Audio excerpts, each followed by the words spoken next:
pengolahan dan kewirausahaan bahan nabati dan hewani menjadi makanan khas daerah.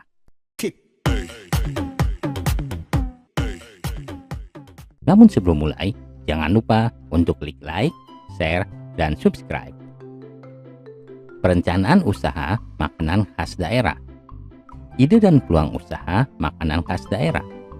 Kegiatan pengolahan produk makanan daerah saat ini merupakan salah satu usaha yang sangat menjanjikan bagi masyarakat. Oleh karena potensi sumber daya alam di Indonesia cukup potensial untuk diolah menjadi makanan khas daerah. Dalam menciptakan peluang usaha pengolahan makanan khas daerah, banyak faktor yang mempengaruhinya.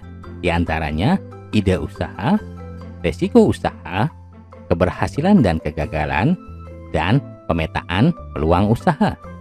Sumber daya yang dibutuhkan untuk membuat usaha makanan khas daerah adalah A. Men atau manusia, B. Money atau uang, C. Material atau bahan, D. Mesin atau peralatan, E. Metode atau cara kerja, dan F. Market atau pasar, G. Informasi. Untuk menghindari resiko bangkrut, harus direncanakan strategi pemasaran usaha makanan yang tepat. Beberapa strategi yang dapat dilakukan: A. Buatlah nama untuk bisnis makanan semenarik mungkin. B. Perkenalkan usaha olahan makanan kepada masyarakat. C. Berikan potongan harga untuk acara tertentu, contoh pada saat grand opening, ulang tahun usaha tersebut, dan lain sebagainya. D. Membangun jaringan dengan usaha lain yang dapat mendukung usaha makanan yang dibuat. E. Menciptakan inovasi pada menu-menu yang ditawarkan untuk menghindari kejenuhan konsumen minimal 6 bulan sekali. F. Meningkatkan kualitas pelayanan bagi para konsumen.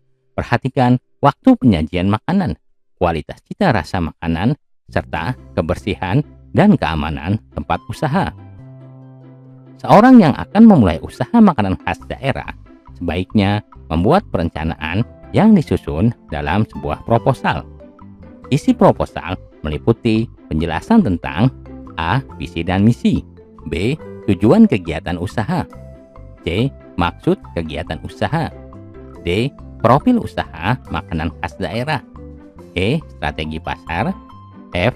Analisis SWOT sebagai kelayakan usaha, G. Proses produksi. Penerapan sistem produksi makanan khas daerah berdasarkan daya dukung daerah. Makanan khas daerah adalah makanan yang biasa dikonsumsi di suatu daerah. Karakter masakan di suatu daerah biasanya mencerminkan karakter masyarakatnya. A. Di daerah pegunungan, karena iklim pegunungan yang dingin dan menghasilkan bahan pangan berupa sayur mayur. Umumnya, olahan masakannya berbahan dasar sayur yang disajikan dalam suhu panas dengan rasa pedas, dengan tujuan untuk menghangatkan badan. B. Di daerah pantai, maka olahan makanannya banyak menggunakan hasil laut. Namun, seiring dengan perkembangan zaman, kontak dengan orang dari luar daerah semakin tinggi, sehingga melahirkan banyak jenis makanan baru. Makanan khas daerah memiliki ciri khas dan karakter tertentu, seperti misalnya masakan dari Jawa Barat. Jawa Barat merupakan daerah pegunungan yang banyak menghasilkan berbagai jenis sayur mayur. Masyarakat Jawa Barat lebih suka makan sayur mayur muda yang masih mentah secara langsung dalam bentuk lalap mentah yang disantap bersama sambal. Olahan sayuran yang masih mentah disebut karedok, sedangkan yang matang disebut gado-gado. Banyaknya masakan khas yang terbuat dari ikan dibuat pepes. Selanjutnya, masakan Jawa Tengah. Masakan Jawa Tengah banyak menggunakan bawang putih sebagai bumbu dominan dan lebih menyukai rasa manis dibandingkan rasa yang lain. Di daerah ini banyak ditemukan masakan bersantan. Contoh masakan khas dari Jawa Tengah adalah gudeg. Masakan Jawa Timur. Masakan olahan masyarakat Jawa Timur banyak menggunakan terasi dan petis sebagai pemberi rasa pada masakan. Dengan rasa yang sedikit pedas, masakan Jawa Timur banyak dimatangkan dengan cara direbus, digoreng, dipepes, dan dibakar. Contoh makanan khas dari Jawa Timur adalah rujak cingur, tahu tek, dan lain sebagainya. Masakan Sumatera. Masakan olahan daerah Sumatera menggunakan banyak bumbu. Sumatera Barat menggunakan banyak cabai, hingga rasanya relatif pedas dan santan kental. Daerah Sumatera Selatan sangat suka masakan yang asam rasanya. Olahan makanannya banyak dimatangkan dengan cara direbus, dibakar, dan digoreng dengan waktu memasak yang relatif lama. Masakan dari sayur mayur tidak banyak jumlahnya, kalaupun ada, jenis sayurnya tidak bervariasi. Sayur yang sering dipakai antara lain daun singkong, kacang panjang, buncis, dan nangka muda. Contoh makanan khas dari Sumatera adalah rendang, empek-empek, tempoyak, keripik sanjay, dan lain sebagainya. Makanan khas dari Sulawesi. Masakan olahan daerah Sulawesi banyak menggunakan ikan dengan rasa asam pedas. Contoh makanan khas Sulawesi adalah bubur jagung, kadedo, palu mara, upepoi, utakelo, dan lain sebagainya. Dalam mengolah makanan, ada 3 teknik pengolahan untuk membuat makanan khas daerah, yaitu teknik memasak basah, teknik memasak kering, dan teknik memasak dengan minyak.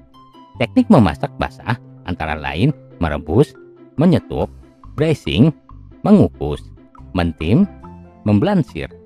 Sedangkan teknik memasak kering antara lain 1. Memanggang, 2. Mengepan atau mengopen, 3. Mengongseng atau menyangan. Untuk teknik memasak dengan minyak antara lain 1.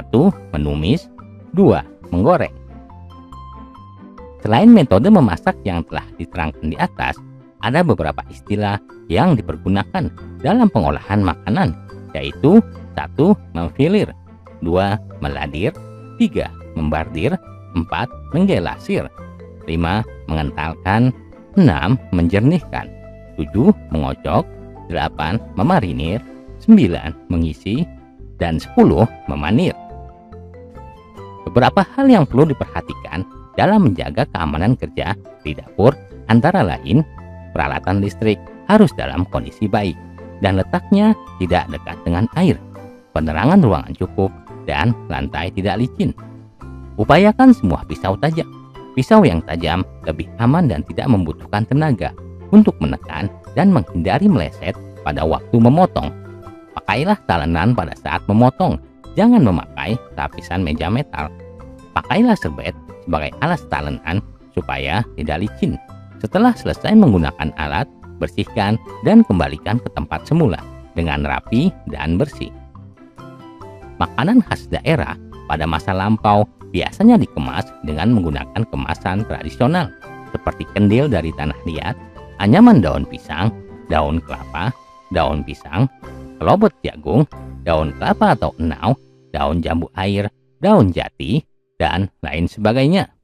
Sesuai dengan kemajuan zaman teknologi dan kebutuhan manusia, produk kemasan pun berkembang terus-menerus. Saat ini, makanan khas daerah banyak dikemas menggunakan kertas, plastik, kaca atau gelas, aluminium foil, dan ada pula yang dikombinasikan dengan kemasan tradisional.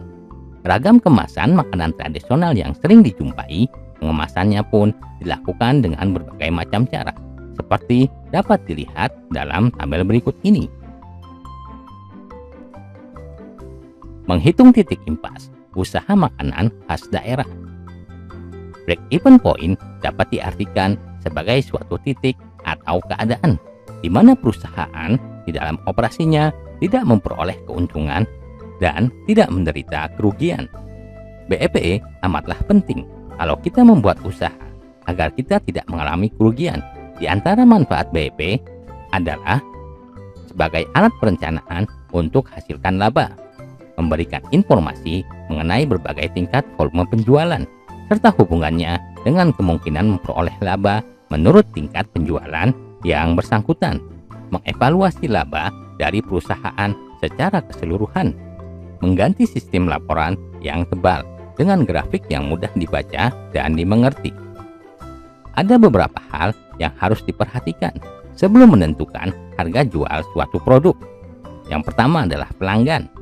Pelanggan merupakan prioritas utama dalam usaha makanan khas daerah. Jadi, pastikan bahwa harga jual yang ditetapkan akan dapat diterima oleh pelanggan. Pelanggan akan dengan senang hati membeli produk yang ditawarkan jika harga yang diberikan terjangkau dan kualitas barang pun berbanding lurus dengan harga yang ditawarkan. B. Pesaing. Pastikan bahwa harga jual produk dapat bersaing dengan harga jual produk pesaing. Perhatikan tingkat keuntungan. Jangan mengambil keuntungan yang terlalu besar karena akan menyebabkan harga jual terlalu mahal. Ada baiknya menurunkan tingkat keuntungan sehingga harga yang ditawarkan dapat bersaing dengan harga yang ditetapkan oleh pesaing. C. Biaya. Pastikan harga jual produk yang ditetapkan dapat menutup biaya-biaya yang telah terjadi. Ini artinya harus benar-benar jeli dan teliti dalam menghitung biaya yang terjadi. Pastikan bahwa tidak ada biaya yang tidak dimasukkan dalam perhitungan. Jika saja ada biaya yang tidak terhitung, akan menyebabkan harga yang tidak tepat, sehingga akan berpengaruh terhadap tingkat keuntungan, bahkan akan menyebabkan kerugian. D. Kemanfaatan untuk usaha. Harga jual yang ditetapkan dinilai pantas jika harga dapat memberikan keuntungan yang diharapkan. Seandainya saja keuntungan yang diharapkan dapat tercapai, akan mempermudah dalam mengembangkan usaha yang sudah dirintis. Dalam menghitung break-even point, diperlukan komponen perhitungan dasar seperti berikut ini. A. Fixed cost, yaitu komponen ini merupakan biaya tetap atau konstan, ada walaupun tidak ada kegiatan produksi. Contoh biaya ini yaitu biaya tenaga kerja, biaya penyusutan mesin, dan lain sebagainya. B. Variable cost. Komponen ini merupakan biaya per unit yang sifatnya dinamis, tergantung dari tindakan volume produksinya. Jika produksi yang direncanakan meningkat, berarti variable cost pasti akan meningkat.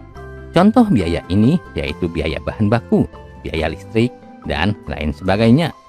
C. Selling price. Komponen ini adalah harga jual per unit barang atau jasa yang telah diproduksi. Promosi produk hasil usaha makanan khas daerah. Promosi merupakan salah satu kegiatan pemasaran yang penting dalam upaya mempertahankan kelangsungan hidup usaha serta meningkatkan kualitas penjualan yang secara tidak langsung akan meningkatkan kegiatan pemasaran dalam memasarkan produk yang dihasilkan. Untuk mengkomunikasikan produk ini perlu disusun strategi yang disebut dengan strategi promosi yang terdiri dari 4 komponen utama, yaitu periklanan, promosi, penjualan, publisitas, dan penjualan tatap muka. Sebelum merencanakan dan menjalankan strategi promosi penjualan, sebaiknya tentukan terlebih dahulu tujuan promosi yang ingin dicapai. Hal ini penting agar program promosi yang direncanakan bisa sesuai dengan tujuan utama yang telah ditetapkan sebelumnya. Berikut adalah beberapa tujuan utama mempromosikan sebuah produk: memberikan daya tarik khusus bagi pelanggan, meningkatkan angka penjualan, membangun loyalitas konsumen.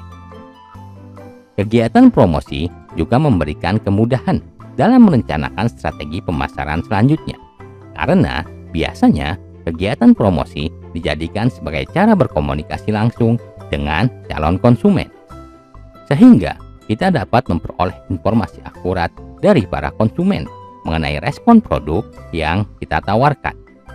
Berikut beberapa manfaat lain dari kegiatan promosi: mengetahui produk yang diinginkan para konsumen, mengetahui tingkat kebutuhan konsumen akan suatu produk, mengetahui cara pengenalan dan penyampaian produk hingga sampai ke konsumen, mengetahui harga yang sesuai dengan kondisi pasaran, mengetahui strategi promosi yang tepat kepada para konsumen, mengetahui kondisi persaingan pasar dan cara mengatasinya, menciptakan image sebuah produk dengan adanya promosi. Mempromosikan rumah makan adalah suatu tahapan yang cukup menantang bagi pemilik restoran atau warung makan. Promosi yang dilakukan haruslah tepat sasaran. Siapa yang akan menjadi konsumen utama produk makanan khas daerah yang kita buat? Apakah anak-anak, remaja, atau orang dewasa? Berikut beberapa cara promosi rumah makan yang murah tapi tepat sasaran. A. Dengan mulut ke mulut atau testimonial. B. promosi melalui jejaring sosial. C. Loyalty program. D. Upselling. E. Mengadakan suatu acara. F. Email dan mobile marketing. G. Blog dan video. H. Stiker promosi di tempat-tempat menunggu. Seorang wirausahawan harus mengetahui beberapa strategi penjualan untuk meningkatkan popularitas produk yang dihasilkan. Beberapa teknik promosi yang dapat dilakukan adalah memberikan kupon, price of deals atau diskon atau potongan harga, premium dan advertising specialties, kontes dan undian, sampling dan trial offer. Laporan kegiatan usaha makanan khas daerah. Laporan adalah segala sesuatu, baik itu peristiwa ataupun kegiatan yang dilaporkan dan dapat berbentuk lisan ataupun tertulis berdasarkan fakta atau peristiwa yang terjadi. Laporan harus mempunyai format penulisan yang baik. Selain itu, isi yang mudah dipahami sudah menjadi keharusan agar pembaca mengerti apa yang dimaksud dalam isi laporan tersebut, sehingga pembaca akan antusias membacanya. Laporan kegiatan makanan khas daerah dibuat dalam bentuk proposal yang bermanfaat untuk membantu wirausaha untuk mengembangkan usaha dan menguji strategi dan hasil yang diharapkan dari sudut pandang pihak lain atau investor. Membantu wirausaha untuk berpikir kritis dan objektif atas bidang usaha yang akan dijalankan, sebagai alat komunikasi dalam memaparkan dan meyakinkan gagasan kepada pihak lain, membantu meningkatkan keberhasilan para wirausaha. Menganalisis laporan berarti melakukan suatu kajian atau penelitian terhadap suatu laporan. Hal yang dianalisis dalam laporan dapat meliputi isi peristiwa, kronologi waktu, kelengkapan data, kebahasaan, dan bentuk laporan. Dalam menganalisis laporan, yang perlu diperhatikan adalah hal-hal berikut. Pertama, menyimak laporan dengan seksama, sehingga dapat menangkap informasi yang disampaikan secara utuh dan lengkap serta terperinci. Kedua, memahami isi laporan dari bentuk, isi maupun kebahasaan.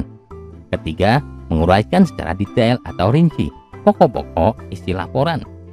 Keempat, melakukan pengecekan terhadap setiap hal yang dilaporkan secara detail dan cermat. Kelima, tidak mencampur adukan antara fakta dan opini atau pendapat. Keenam, melakukan kajian terhadap kebenaran atau ketepatan hasil laporan tersebut. Ketujuh, memberikan suatu pandangan atau pendapat terhadap laporan berdasarkan suatu teori atau definisi. Laporan kegiatan usaha merupakan dokumen tertulis yang disiapkan oleh wirausahawan untuk mengembangkan semua unsur yang relevan, sehingga orang luas tertarik untuk menjalin kerjasama. Sebuah laporan harus memiliki format yang baik dan benar, harus mengandung beberapa sifat seperti berikut ini.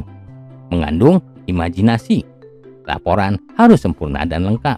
Laporan harus disajikan secara menarik. Dalam pembuatan laporan kegiatan usaha, ada sistematika yang bisa dijadikan pedoman, seperti terlihat berikut.